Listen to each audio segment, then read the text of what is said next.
ओम साई राम। श्री साई सच्चरित्र अध्याय 32 भाग 2 का तीसरा हिस्सा। उन 4 सहयोगी में से एक महान कर्मकांडी था।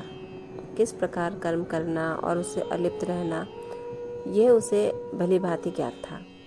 दूसरा ज्ञानी था जो सदैव ज्ञान के अहंकार में चूर रहता था। तीसरा ईश्वर भक्त था जो कि अनन्य भाव से भगवान के शरणागत हो चुका था तथा उसे ज्ञात था कि ईश्वर ही करता है।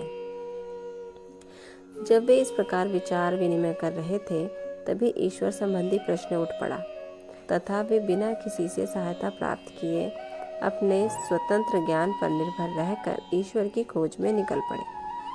श्री साईं जो विवेक और वैराग्य की प्रत्यक्ष मूर्ति थे उन चारों लोगों में सम्मिलित थे। यहाँ कोई शंका कर सकता है कि जब साईं स्वयं ही ब्रह्म के अवतार थे तब वे उन लोगों के साथ क्यों सम्मिलित हुए और क्यों उन्होंने ऐसा आचरण किया। स्वयं अवतार होते हुए भी और यह दृढ़ धारणा कर कि अन्य ही ब्रह्म है, उन्होंने एक शूद्र बंजारे के भोजन को सहर्ष स्वीकार कर लिया तथा बंजारे के भोजन के आग्रह की उपेक्षा करने और बिना गुरु के ज्ञान प्राप्त करने वालों की क्या दशा होती है इसका उनके समक्ष एक उदाहरण प्रस्तुत किया। श्रुति तैत्तिरीय उपनिषद का कथन है कि हमें माता पिता तथा गुरु का आदर सहित पूजन कर धार्मिक ग्रंथों का अध्ययन करना चाहिए। ये चित्त शुद्धि के मार्ग हैं और जब तक चित्त की शुद्धि नहीं होती तब तक आत्मानुभूति की आशा व्यर्थ है। आत्मा इंद्रियों, मन और बुद्धि के परे है। इस विषय में ज्ञान और तर्क हमारी कोई सहायता नहीं कर सकते। केवल गुरु की कृपा से ही सब कुछ संभव है। धर्म, अर्थ और काम की प्राप्ति अपने प्रयत्न से हो सकती है, परंतु मोक्ष की प्राप्ति तो केवल गुरु कृपा से ही संभव है। श्री साईं के दरबार में तरह तरह के लोगों का दर्शन होता था। देखो, ज्योतिषी लोग आ रहे हैं और भविष्य का बखान कर रहे हैं। दूसरी ओर राजकुमार, श्रीमान, संपन्न और निर्धन, सन्यासी, योगी और गवैये दर्शनार्थ चले आ रहे हैं।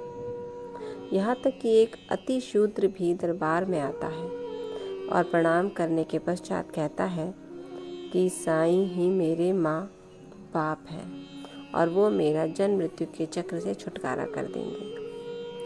और भी अनेक तमाशा करने वाले, कीर्तन करने वाले, अंधे, पंगु, नाथपंथी, नर्तक व अन्य मनोरंजन करने वाले दरबार में आते थे जहाँ उनका उचित मान किया जाता था। और इसी प्रकार उपयुक्त समय पर वो बंजारा भी प्रकट हुआ और जो अभिनय उसे सौंपा गया था उसने उसको पूर्ण किया। हमारे विचार से कुएं में 4-5 घंटे उल्टे लटके रहना इसे सामान्य घटना नहीं समझनी चाहिए, क्योंकि ऐसा कोई बिरला ही होगा जो इस प्रकार इतने अधिक समय तक रस्सी से लटकाए जाने पर कष्ट का अनुभव न कर परमानंद का अनुभव करे। इसके विपरीत उसे पीड़ा होने की ही संभावना अधिक है। ऐसा प्रतीत होता है कि समाधि अवस्था का ही यहाँ चित्रण किया गया है।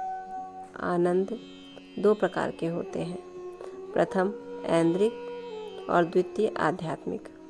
ईश्वर ने हमारी इंद्रियों व तन मन की प्रवृत्तियों की रचना बाह्यमुखी की है और जब वे इंद्रियां और मन अपने विषय पदार्थों में संलग्न होती है तब हमें इंद्रिय चैतन्यता प्राप्त होती है, ना कि परमानंद का। जब इंद्रियों और मन को उनके विषय पदार्थों से हटाकर अंतर्मुख कर आत्मा पर केंद्रित किया जाता है तब हमें आध्यात्मिक बोध होता है और उस समय के आनंद का मुख से वर्णन किया नहीं जा सकता। मैं परमानंद में था तथा उस समय का वर्णन मैं कैसे कर सकता हूँ। इन शब्दों से ध्वनित होता है कि गुरु ने उन्हें समाधि अवस्था में रखकर चंचल इंद्रियों और मन रूपी जल से दूर रखा। ओम साई राम। इसी के साथ ये अंश यहीं समाप्त होता है। कल अगला अंश 3 में उपवास और श्रीमती गोखले पर अध्ययन होगा। तब तक ओम साई राम। बाबा आप सब पर कृपा रखें, आपको आशीर्वाद दें और कष्टों से दूर रखें। ओम साई राम।